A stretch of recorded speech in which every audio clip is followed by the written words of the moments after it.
Hello friends, myself Divyanshi Agrawal future star में आप सभी लोगों का वेलकम है। आज हम लेकर आए हैं क्लास 10th की स्टूडेंट्स के लिए chapter number 7 control and coordination का new topic hypothalamus gland. Friends, हमने प्रीवियस वीडियो में पिट्यूटरी ग्लैंड के बारे में डिस्कस करा था और आज हम लोग हाइपोथैलेमस ग्लैंड पढ़ने वाले हैं। तो फर्स्ट पॉइंट लिख रहा है, it link the nervous system and endocrine system through pituitary gland. इसका मतलब क्या है, जो हमारा एंडोक्राइन सिस्टम होता है, मतलब हमारी एंडोक्राइन ग्लैंड्स जो होती हैं, तो वो सारी ग्लैंड्स मिलकर, मतलब एंडोक्राइन ग्लैंड्स कौन कौन सी, जितनी भी ग्लैंड्स हम अपने इस सिलेबस में डिस्कस करने वाले हैं, सारी ही एंडोक्राइन ग्लैंड्स होती हैं और उन सबको मिलाकर जो बनता है उसे हम कहते हैं एंडोक्राइन सिस्टम। और हमारा नर्वस सिस्टम आप लोगों ने पढ़ ही रखा है। नर्व सेल्स, हमारी पूरी बॉडी में नर्व सेल्स प्रेजेंट होती है, सारी नर्व सेल्स को मिलाकर जो एक सिस्टम रेडी होता है उसे कहते हैं नर्वस सिस्टम। अब हाइपोथैलेमस ग्लैंड कहाँ प्रेजेंट होगी, आपको पता है। जो हाइपोथैलेमस होता है वो कहाँ प्रेजेंट होता है, हमारे ब्रेन में। कौन से ब्रेन में प्रेजेंट होता है, मिड ब्रेन में। अगर जिसने भी मेरी वीडियो जो ह्यूमन ब्रेन है वो नहीं देखी होगी तो उसको शायद कंफ्यूज होगा कि ये हाइपोथैलेमस क्या है। लेकिन अगर जिसने भी मेरी वीडियो देख रखी होगी ह्यूमन ब्रेन, तो उनको बहुत इजीली पता होगा कि भाई हाइपोथैलेमस होता क्या है। अगर किसी को नहीं पता हाइपोथैलेमस के बारे में तो आप लोग मेरी वीडियो जाकर ह्यूमन ब्रेन देख सकते हैं। इसी चैप्टर का कॉन्सेप्ट है ये। ओके क्लास, हाँ, हम अपने टॉपिक पर आते हैं, टाइम वेस्ट नहीं करते हैं।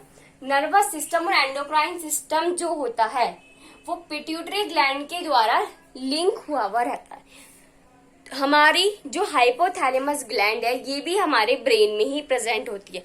पिट्यूटरी ग्लैंड हमारे कहाँ प्रेजेंट होती है, ब्रेन में प्रेजेंट होती है। हाइपोथैलेमस ग्लैंड कहाँ प्रेजेंट होती है, हमारे ब्रेन में प्रेजेंट होती है। ब्रेन में भी किस जगह प्रेजेंट होती है हमारी हाइपोथैलेमस ग्लैंड, जो हमारा मिड ब्रेन होता है उसमें प्रेजेंट होता है हाइपोथैलेमस, और उसी हाइपोथैलेमस के अंदर ही प्रेजेंट होती है हाइपोथैलेमस ग्लैंड। मतलब हाइपोथैलेमस को ही हम हाइपोथैलेमस ग्लैंड कहते हैं, ठीक है।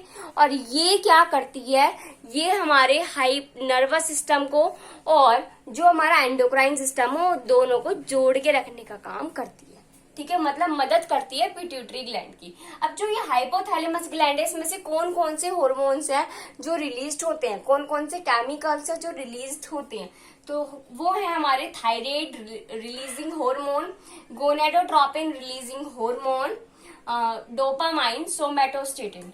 क्लास हमने जब पिट्यूटरी ग्लैंड डिस्कस करा था तो उसमें आया था ल्यूटिनाइजिंग हार्मोन और फॉलिकल स्टिमुलेटिंग हार्मोन। ये दोनों ही हार्मोन, फॉलिकल स्टिमुलेटिंग हार्मोन और ल्यूटिनाइजिंग हार्मोन, दोनों ही हमारे बनते हैं गोनेडोट्रोपिन रिलीजिंग हार्मोन से, ठीक है। इस हार्मोन से ही हमारे दोनों हार्मोन्स बनते हैं, लेकिन वो रिलीज किस जगह जाके होते हैं, पिट्यूटरी ग्लैंड में जाकर रिलीज होते हैं। और गोनेडोट्रोपिन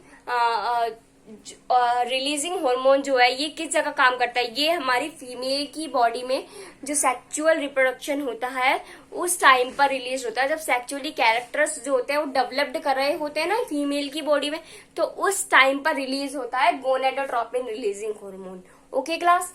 और डोपामाइन, सोमैटोस्टेटिन, ये सब हार्मोन्स है जो क्या करते हैं, जो फंक्शंस करते हैं हमारी ह्यूमन की बॉडी में, हमारी ह्यूमन की बॉडी को कंट्रोल एंड एक दूसरे से कोऑर्डिनेट करके रखते हैं।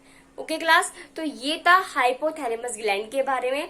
अगर आपको इस टॉपिक से रिलेटेड कोई भी क्वेरी है तो आप लोग कमेंट सेक्शन में कमेंट कर सकते हैं। और आज की वीडियो के लिए thank you and have a nice day and note down this.